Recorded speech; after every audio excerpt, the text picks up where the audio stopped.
अस्सलामुअलैकुम सामाईन, मैं हूं डॉक्टर मोहम्मद फ़ारूक आज़म फैसलाबाद में बतौर साइकोलॉजिस्ट अपनी खिदमात सर अंजाम दे रहा हूं। और आज का मेरा टॉपिक है इम्पोर्टेंस ऑफ साइकोलॉजी। असर हाज़र में इंसानी इल्म व हिकमत का अरूज जदीद साइंसी इजादात और नित नए अलूम से रोज़े रोशन की तरह अय्यां है, जो ज़िंदगी में मसाइल और पेचीदगियों को कम या ख़त्म करने में मुआवन व मददगार साबित हो रहे हैं। दूसरे अलूम की तरह शोबा नफ्सियात ने भी अपनी अफादियत और अहमियत का लोहा मनवाया है। रोज़मर्रा ज़िंदगी में बढ़ते हुए मसाइल ज़हनी दबाव, बेचैनी और परेशानी सेहत के बिगाड़ का सबब बन रहे हैं। इन नफ्सियाती मसाइल की वजह से इंसानी सेहत पर मनफी असरात मुरतब हो रहे हैं, जिनका हल नफ्सियाती तरीका इलाज में बतरीक एहसन मौजूद है।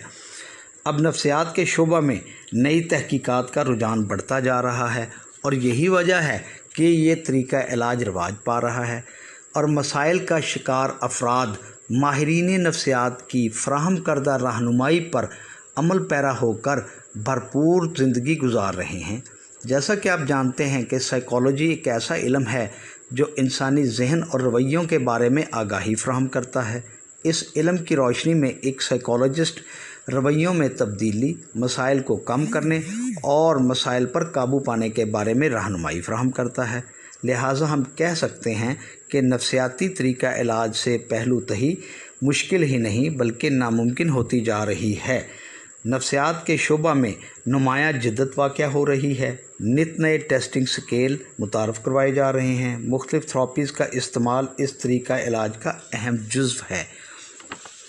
साइंसी बुनियादों पर फार्मूलाज तय किए जा रहे हैं। कॉलेजेस और यूनिवर्सिटी में तलबा की बढ़ती हुई तादाद और दिलचस्पी इस बात का वाज़ेह सबूत है।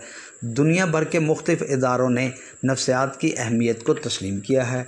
आला सर्विसेज में भर्ती, अफवाज में कमीशन के लिए साइकोलॉजिकल टेस्ट का पास करना इस बात की वाज़ेह दलील है। जिस तरह नफ्सियाती तौर पर तंदुरुस्त होने से उम्दा अहदाफ का हसूल मुमकिन है, इसी तरह साइकोलॉजी हमें कामयाब और मुतमईन ज़िंदगी गुजारने के राज बताती है। इन हालात की रोशनी में शोबा नफ्सियात की अहमियत रोज़े रोशन की तरह अय्यां है।